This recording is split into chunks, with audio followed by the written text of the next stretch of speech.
Gin kunde mage miwacho ni Chebukati otiyo maber kiwacho ni bedo ni mage te notimore to ok nyal nyiso ni ok otiyo maber. Gin kanye gin minyalo wacho ni ka gi ka gi ka. Ng'at mabiro kata jok mabiro somo bug Chebukati to giwacho ni mae yo manosepakoro mae maluwo ok ni gibiro girucho nikech nitiere gima oseketi minyalo luwo. Kipacha nitiere kuonde ariyo minyalo wacho ni Chebukati otemo. Mokuongo en ni IEBC en kom maliet sana. Maliet marach makata an kane keta commissioner kan gadier na nyatiko higni 6. Koro the mere fact no bedo motiko higni 6 ma wuok samoro nyalo wacho ni samoro ne en jasinani onyalo withstand pressure. Mano ko wala ni kutiyo marach, mano wala ni at least obedo office nyaka riembe. To ka ok riembe to tieko. Jomoko geno resign, kombe geno weyo. Koro and of course moko no weyo the meeting ambassadors jambete gi kachal kamago. Koro king'iye kamano to nyawacho okay, at least otieko tam ne mano wala ni en jasinani. Mar ariyo otemo keto wach technology ni election. King'iye sana nikech portal cha ncha ng'iyo motegno. Sana king'iyo 2022 ne gitemo keto technology cha open makoro ji neno kidhi gina ne website tinyalo download forms gi kachal kamago ng'iyo results. Mano kolo results mane ni kanyo gin results authentic, but at least ninyalo wacho ni okay, kadhi tamanyo Rangwe constituency amanya Lego Usonga amanyo Kitale gi kachal kamano county titanyo nongo results. Kuka chako question, inyalo question okay, Kitale ne wa Trans Nzoia ne wanongo kura machal kama to miketo en mopogore. Koro transparency technology no otemo. Kipacha mag kende gik motemo. Okapar ni IEBC transparent maloyo kaka ne gin before 2017, before Chebukati no chopo.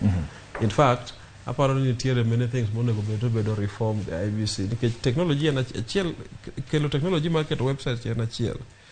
Mar ariyo en ni okay, but technology ni en verifiable, beneficent. Kopo ni keto technology to nego bende results ne wang'eyo bang' ka ng'eny to seche 24 winjo. Brazil njo timo yiero, ang'e ni ni kwa Ramogi follow weche Brazil negi voters 120,000,000. Yiero mar Brazil kind president nicho yombi miluongo ni Jair Bolsonaro gi president modonjo sane miluongo ni Lula da Silva. Results nong'e bang' seche 2. Kenya ka endi igo kura gi dhano milion, onego go kura dhano milion 21,22.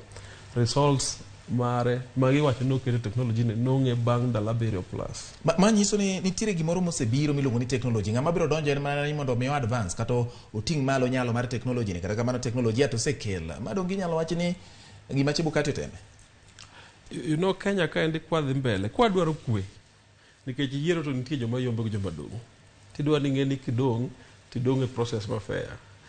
Kwa dwaro kwe nikech ng'ene Chebukati samoro wen ncha kaka ncha ji oling'. Ng'ene bang' yiero ncha waling', wawacho no okay, Ruto no oselandi obedi office. Iwinjo. Sana bang' ka Supreme Court osedonjo. Jakom Raila Amolo Odinga bendo wacho nobiro wuoyo bang'e. Koro ng'ene samoro gi confuse kwe mantiere matin ma ji hogo e kokore. To me ni IEBC otiyo maber. Iwinjo. Koro kwa dwaro weyo mondo kik dhano bing'eno ok ling' seche te. Weche biro wuok mbele ka. And 2027 ok bor, ji ema weni bor to ok bor. Kwa dwaro kwe adiri yiero mondo wabed true democracy. To nyaka koro wa integrate technology e yo ma en simple, verifiable, transparent gi mamora. Nyaka wabed gi technology ma kago kura kamano na bur ponge e Rangwe. Kago kura ni pap. To kiloro gicha sa 11 to waseng'eyo ni jomogo kura na bur ponge gin kama gigocho ne ng'ane, gigocho no kura makama, ng'at machielo no kura makama, gino chal kamano. Iwinjo. Mane kibro wewe weche kote nikech ng'ene Kenya ka be wan gi history marach seriously. Wan piny kende ma osego kura elections adek to giteitere kote Supreme Court. Pinje moko democracies moko dhi team elections to Kenya kende ma 3 consecutive elections the court ma presidential monde kapok odonjo mathindo giende. Koro ng'at mabiro manyien apane gin gi tich motegno monego bed ni gi focus on anda paro nego focus technology ahinya gi we story ma winjo mang'eny makata nyoro na winjo nionge agent Bomet, nionge agent Eldoret, nionge agent Kisumu, koro resource ni ng'ama biro verify. Mano ok tij agent. Tij agent en mano representi en second layer. Results onego bende bedo verified, wang'eyo results based on kaka ji ogoyo, and mano tij IEBC. By the way, pinje mang'eny ji onge agents. Weche agents kiti, winjo kupata Kenya kaedi, gi mang'eny Afrika kaedi.